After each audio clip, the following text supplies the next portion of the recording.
میں یہ عرض کر رہا تھا، دیکھو میرے بھائی، اگر اللہ نے آپ میں کوئی اچھی بات رکھی ہے، کسی نیکی کی توفیق دی ہے، تو اس کا بھی استحضار کرنا چاہیے۔ استحضار کا مطلب اس کے بارے میں ہمیں سوچنا چاہیے، اس کی ہم قدر کریں، اس پہ اللہ کا شکر ادا کریں۔ یہ نہ دیکھیں سب روزے رکھنے تو ہم نے رکھ لیا تو کیا ہو گیا، بھائی سب کا نہیں پتہ، ہم تو نالائق ہیں یار، سب تو بہت نیک ہیں، وہ تو رکھ سکتے ہیں، ہم جیسے نالائق کو اللہ نے توفیق، میرا جو اللہ سے معاملہ ہے مجھے کیا پتا آپ کا کیا معاملہ ہے، میں تو اپنا معاملہ دیکھوں گا۔ تو ہمارے نبی اپنے آپ کو موٹیویٹ کیسے کرتے تھے؟ ذہب الظما، پیاس چلی گئی، وابتلت العروق، رگیں تر ہو گئیں، وثبت الاجر ان شاء اللہ، اور اللہ نے چاہا تو اجر ہمارے اعمال میں لکھ دیا گیا، اجر لکھ دیا گیا ہے۔ تو اس سے انسان کو اگلے دن دوبارہ روزہ رکھنے کا حوصلہ ملتا ہے۔ اور گناہ میں الٹا، تھوڑی دیر کی لذت، یہاں سے بات شروع ہوئی تھی کہ جوانی میں بھی یہ لذتیں اگر آپ نے کنٹرول نہیں کیا نا تو بڑھاپے میں یہ لذتیں بڑھیں گی، مگر گناہ کرنے کی طاقت کیا ہو جائے گی؟ ختم۔ تو حسرت، افسوس، ٹینشن والی زندگی۔ تو اس لیے جوانی میں اپنے آپ کو نیکی کا عادی بنا لو، اس سے بڑھاپا بڑا خاندانی گزرے گا، اللہ اللہ کی بڑھاپے میں توفیق ملے گی۔ جوانی میں تسبیح کی عادت ڈال لو، سمجھتے ہو؟ نہیں آ رہی سمجھ میں؟ جوانی میں کیا عادت ڈال لو؟ تسبیح کی۔ نبی صلی اللہ علیہ وسلم نے فرمایا، صحیح بخاری کی آخری حدیث، کلیمتانی خفیفتانی علی اللسانی ثقیلتانی فی المیزان حبیبتانی الی الرحمن سبحان اللہ وبحمدہ سبحان اللہ العظیم۔ دو کلمات زبان پہ بہت ہلکے، ترازو میں بہت بھاری، اور رحمان کو بہت محبوب۔ ایک سبحان اللہ وبحمدہ، دوسرا سبحان اللہ العظیم۔ یہ آپ نے اگر جوانی میں اپنے آپ کو ذکر کا عادی بنا دیا، بڑھاپا بڑا اچھا گزرے گا۔ ہماری مسجد میں ایک بزرگ ہیں، پابندی سے تراویح پڑھتے ہیں۔ آج فجر میں پتہ چلا کہ روزانہ 20 پارے تلاوت کا معمول ہے۔ میرا خیال ہے 70 سال عمر تو ہوگی، 70 سال میں روزانہ کتنے پارے پڑھ رہے ہیں؟ 20۔ کیا یہ عادت انہوں نے بڑھاپے میں ڈالی ہے؟ بڑھاپے میں اتنی ہمت نہیں ہوتی، یہ عادت کب سے پڑی ہوئی ہوتی ہے؟ جوانی میں روز 20 نہیں پڑھتے ہوں گے، 2 پڑھتے ہوں گے، 3 پڑھتے ہوں گے، لیکن جیسے جیسے عمر بڑھ رہی ہے وہ تعداد کم ہونے کے بجائے، بولو، وہ شوق بڑھتا چلا جا رہا ہے۔ عین ممکن ہے کچھ دنوں کے بعد یا چند سالوں کے بعد صحت اجازت نہ دے، عین ممکن ہے، لیکن شوق تلاوت کا کم ہونے کے بجائے بڑھے گا، اور اللہ اجر کس پہ لکھے گا؟ شوق پہ۔ حدیث میں آتا ہے کسی کا کوئی معمول تھا، صحت خراب ہونے کی وجہ سے معمول چھوٹ گیا تو اللہ اس کے اعمال میں وہ نیکی لکھتے رہتے ہیں۔ جیسے کسی نے ہمیشہ رمضان میں روزے رکھے ہوں، بڑھاپا آ گیا، شوگر، بیماریوں کی وجہ سے روزہ نہیں رکھ پا رہا، تو اب یہ تھوڑی کہ اللہ اس کا اجر ضائع کریں گے، اللہ کہیں گے تو نے ہمیشہ رکھے ہیں، اب مجبور ہے تو میں تیرے اعمال میں روزے لکھتا چلا جاؤں گا میں۔ تو آج آپ نے اپنے آپ کو، میرے بھائی، اللہ کا تھوڑا تھوڑا اللہ کا ذکر کی عادت ڈالو۔ میں نہیں کہہ رہا آپ سے زیادہ نہیں ہوتا تو وحشت نہ پیدا، تھوڑا کر لو۔ آج تھوڑا کرو گے، کل اس تھوڑے میں ایسی لذت ہوگی کہ اللہ اس مقدار کو بڑھا دے گا۔ حدیث میں آتا ہے سبحان اللہ والحمد للہ ولا الہ الا اللہ واللہ اکبر، یہ کلمات احب الی اللہ مما طلعت الشمس او کما قال صلی اللہ علیہ وسلم۔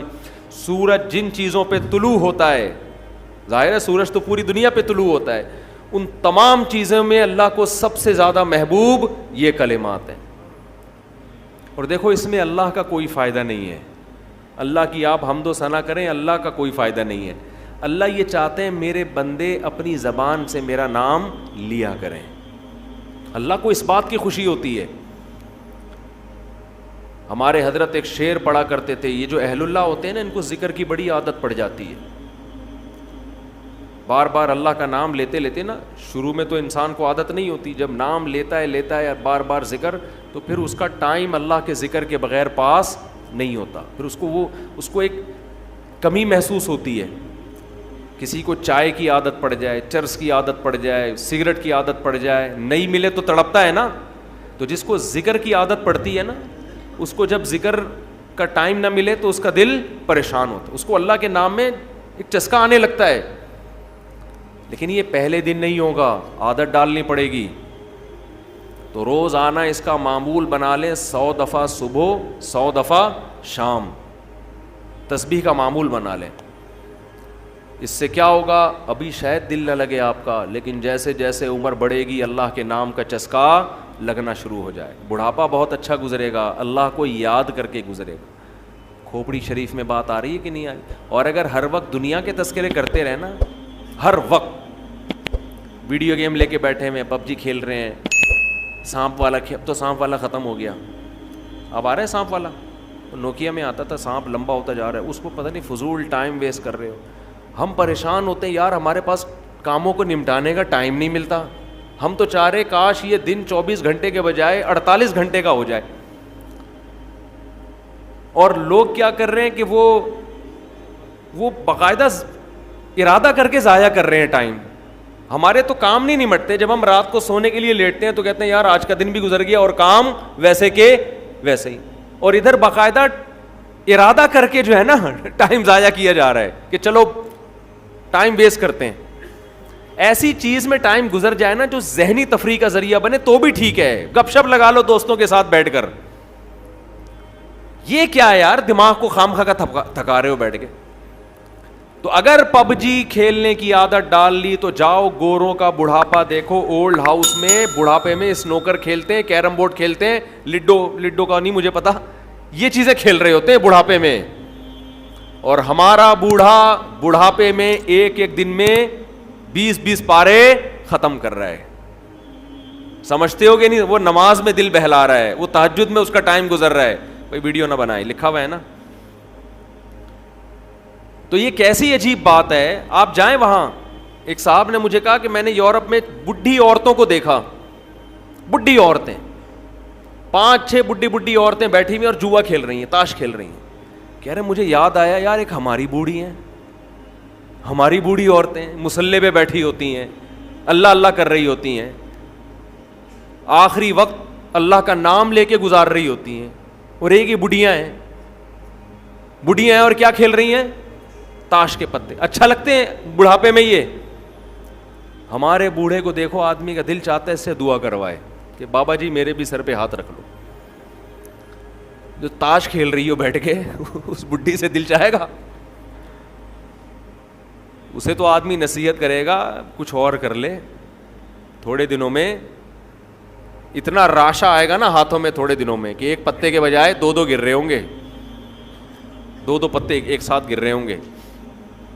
تو اس لیے کارآمد بنا لو, کچھ تھوڑا بہت اللہ کا نام لے لیا کرو. جی تو فرینڈز, یہ آپ دیکھ رہے تھے مولانا مفتی مسعود احمد صاحب کا بیان کہ یہ کون سے کلامات ہیں جو کہ اللہ کو بہت زیادہ پسند ہے. امید ہے کہ آپ کو یہ ویڈیو اچھی لگی ہوگی. اگر آپ کو ویڈیو اچھی لگی ہے تو میری ویڈیو کو لائک کیجئے, کمنٹس کیجئے, اور اس چینل کو سبسکرائب کر لیجئے, اور ساتھ ہی دوستوں میں شیئر کیجئے تاکہ یہ ویڈیو ہر آنے والے دوست تک پہنچ سکے اور آپ کو اس سے بہت زیادہ فائدہ ہو سکے. بہت شکریہ.